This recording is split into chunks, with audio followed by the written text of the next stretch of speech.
I call it America, and I love it. Sir, I can and will be of any service that I can to help the country out.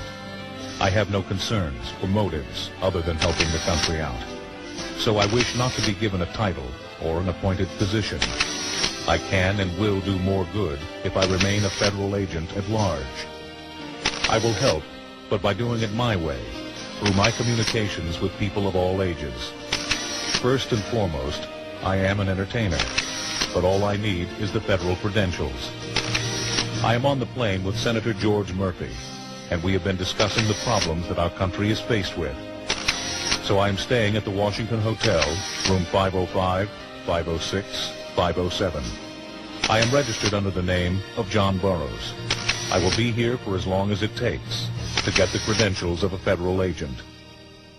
I was told that if I checked this letter against Elvis's death certificate, which obviously had to be filled out, quote, after he died, I would find out that Elvis Prescley filled out and signed his own death certificate.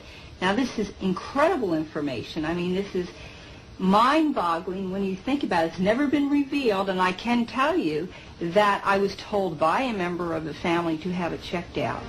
Gail took the death certificate and items written by Elvis to Paul Wiest, a certified graphologist who specializes in investigating forgeries.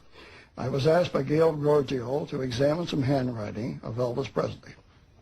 She supplied me with a copy of a letter written to President Nixon in 1970 and the death certificate or medical examiner's report at the time of his reported death. I examined these two documents and compared them by measuring the slant of the handwriting, the spacing between the letters, spacing between the words, the size of the letters, and the individual letter formations. I also made transparent photocopies where I could lay one photocopy, a transparent copy on top of another one for close comparison. I examined these under transmitted light with a light table.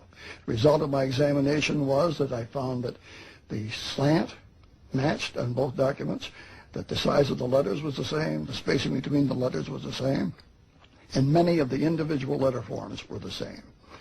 My conclusions after this exhaustive examination was, in my professional opinion as a document examiner, that the same person who wrote the letter to President Nixon also wrote the Elvis Presley death certificate or medical examiner's report of Elvis Presley's death. But the question still remains. Why would Elvis Presley fake his own death? Was it simply so he could retire from the limelight?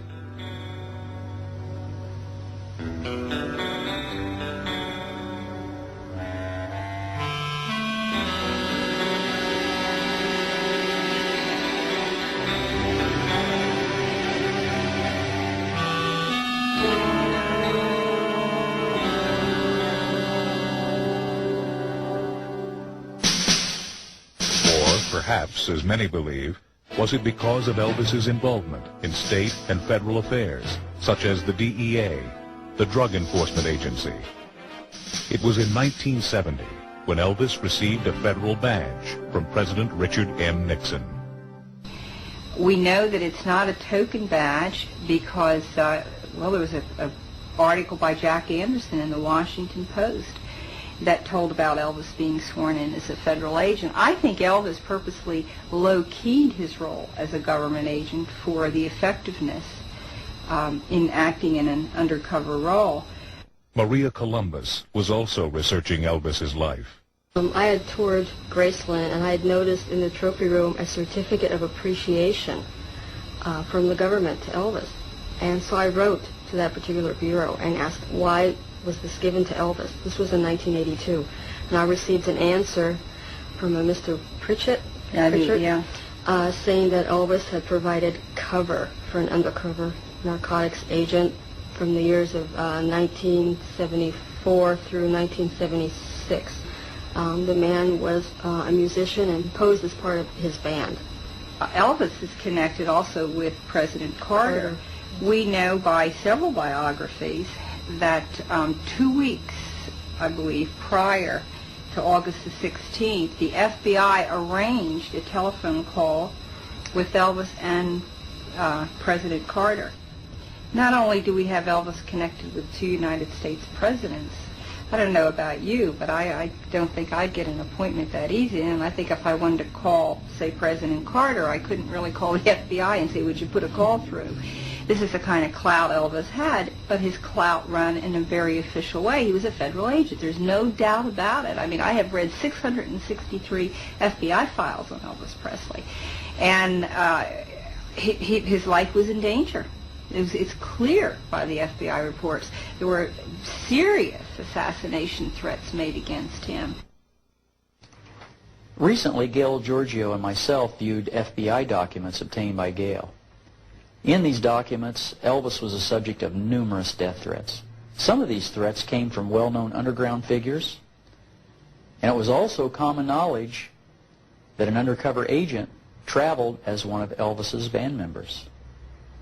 It's because of this affiliation that Elvis had with government agencies, because of these death threats, and the fact that this agent traveled as one of his band members, that lead us to believe that the strong possibility exists he may very well be a part of the witness protection program.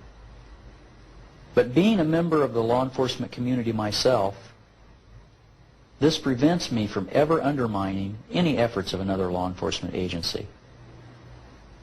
And it also prevents me from telling you the answer to this question, which I know is the truth.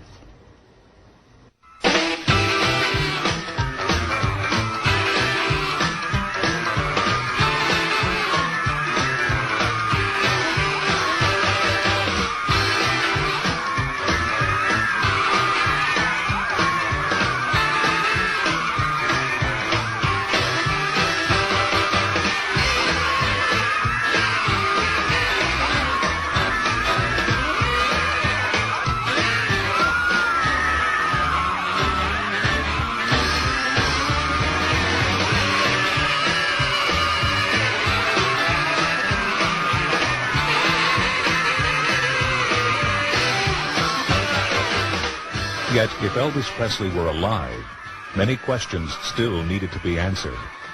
It was Monty Nicholson's investigation which started to unravel the mystery. One of the questions I asked myself while researching the Presley arrangement was, if Elvis did indeed fake his death, how would he support himself? He would need money. 3 facts came to light when I began to research this question. My sources tell me that in March of 1977, a full 3 months before Elvis died, he cashed in 3 life insurance policies for just shy of $2 million. Shortly after his death, fact number 2, there was a checking account, a private checking account, with an excess of $1 million that vanished and has not been explained as yet. Third fact, there's still a remaining insurance policy that is yet to be cashed. What is the significance of this? It's just this. The 3 life insurance policies that were cashed were paid up. There's no fraud involved. Those life insurance policies are owned by the insured. The third policy, or the remaining policy, I should say, was not paid up. If a surviving heir would cash in that policy and the person who was insured were still alive, that would be insurance fraud. The checking account I can't explain. It vanished. $1 million vanished. Is Elvis still alive? The feasibility certainly seems to be getting stronger.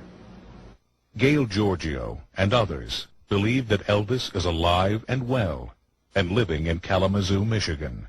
There was a newspaper article actually in Kalamazoo right before August 16th of 77, and it said that Elvis visited Kalamazoo incognito.